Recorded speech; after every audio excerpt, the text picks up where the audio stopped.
Okay, food science is sketchy. It's really difficult. It's like surgery in the 1700s. It is really difficult to test for what impact a food has on your body. If you take a high impact drug, cocaine, put it inside someone's body, look at someone who doesn't take cocaine, record what you see, you're going to get a pretty quick idea of what cocaine does. Food has a residual effect and it builds up over time. You don't see the results of what you eat immediately. So you have to take studies over many years. That means you can't put people in locked up cells and feed them specific meals and watch the different impact that food has on them. You have to take them and let them live their lives, which means the only way you can get food information is by a questionnaire. It's not very accurate, particularly when you think that they do food questionnaires like 6 months in arrears or 12 months in arrears. How accurate is it if you're trying to remember what you ate 12 months after you ate it, how regularly you ate it, what portions you ate it, what you ate it with? It's incredibly inaccurate. You know, when you're trying to test for one thing in somebody's diet, you take it out, but that means you have to replace something else. So are the results that you're seeing due to the thing that you took out or the thing that you put in to replace the thing you took out? Food science is incredibly sketchy.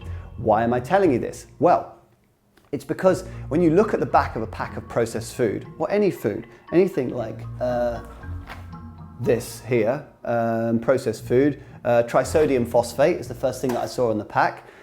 How do you know that's safe? How do you know? Because you can't test for foods. It's impossible. And when you get a report that says trisodium phosphate has been cleared for human consumption, there is no real assurance that that is safe for human consumption. All we know is that we're not designed to run on chemicals, okay? And all we know is that we are being fed chemicals in great amounts every day. All we know is that whole, natural, organic food has sustained people for millions of years without heart disease, diabetes, strokes and cancers, okay? Without these things that are chopping us down millions of lives every year. And then the moment we started adding these different chemicals, additives, preservatives into our food, that we do get these diseases, that our bodies do swell and grow and break and bump off and stuff. These are things that we do know. We can say these empirically, but you cannot test for the safety of a specific chemical because food science is a very inaccurate art. I'll take it a step further. Chemicals have reactions with other chemicals. So even if you were to test for trisodium phosphate, you certainly couldn't test for trisodium phosphate in concert with another 15 chemicals and another 15. You eat the next meal and you take on another 10 chemicals, and the next meal you take on more. These chemicals all interact within your human body, and it's absolutely impossible to predict what compounds you're going to make and what the result will be.